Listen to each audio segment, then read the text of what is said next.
My name is Richard Mulwa from the University of Nairobi, a professor of environmental economics and policy. And today we are going to be discussing about the textile industry and the fast fashion industry with a focus on the circular economy options that do exist for this industry. Now, of course, circularity or the circular economy aims at optimizing resource use, minimizing waste across production and consumption cycles with an emphasis on sustainability and economic efficiency. And this industry, of course, is very big. If we look at the numbers, for example, globally, the industry produces about 92 million tons of textile waste. That's waste alone that is produced. And 60% of this waste is largely plastic. So that is about 42 million tons of that waste that is plastic. And that has a lot of implications on how this is being managed. So if we narrow down to Kenya, it's about 0.4 million metric tons of textile waste that is produced annually. And if you count using the number of pieces of clothing that are imported every year, it's about 900 million pieces of clothing. And 40% of that doesn't have any market value. What we mean by that, we are saying that 40% of the clothes that are imported, they're never used at all. So they're just rags or clothes that cannot be utilized, and they are packaged together with the ones that are useful. So 40% of what comes in is actually not utilized. Now, the textile sector, the imports of the textile sector are, number one, important because they are a source of employment for the local people.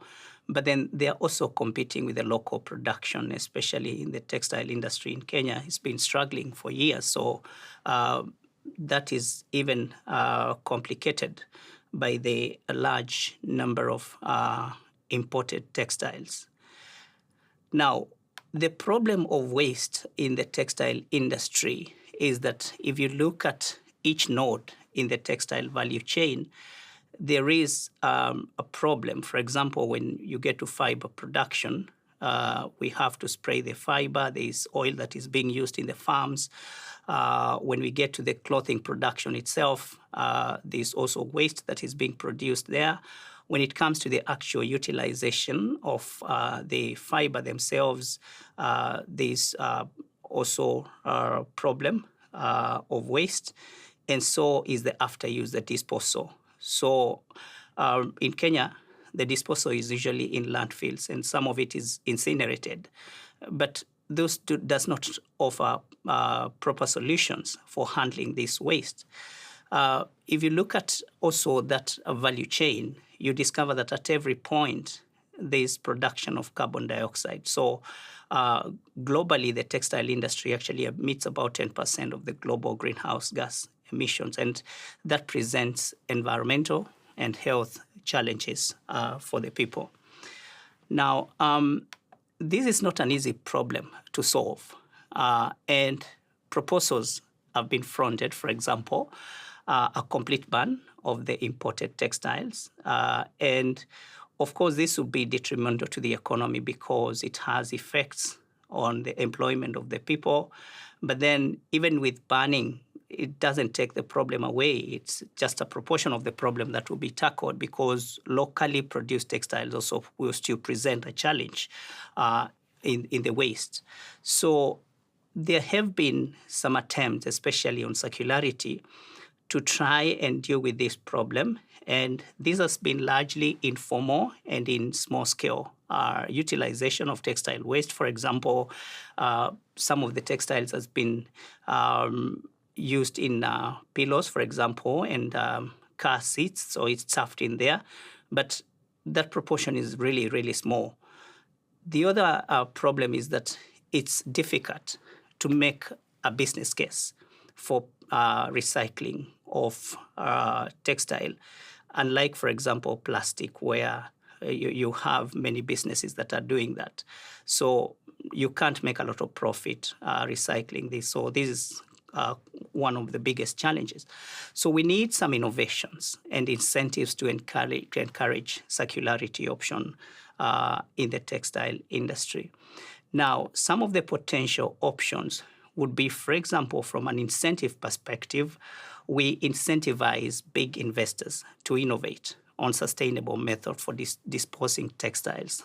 So we need to look for options of making people interested, building business cases for investing in textile waste management.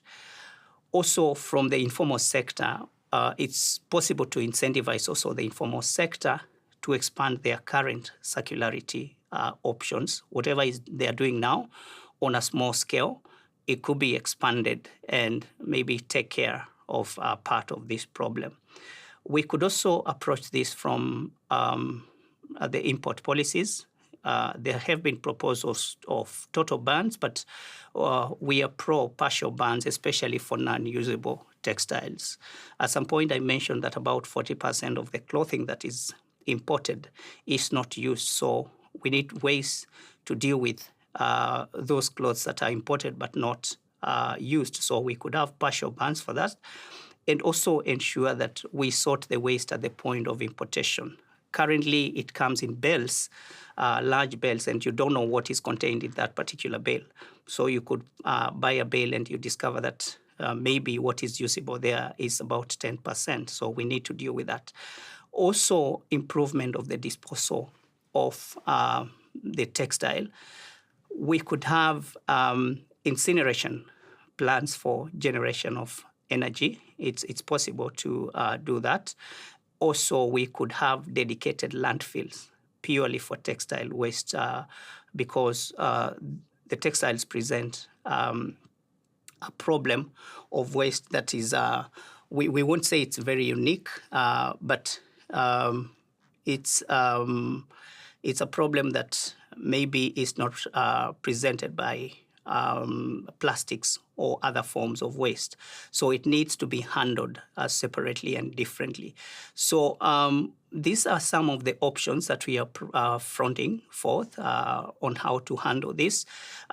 We are trying to see whether we can propose studies on how this could actually be implemented. At this point, we are just making proposals.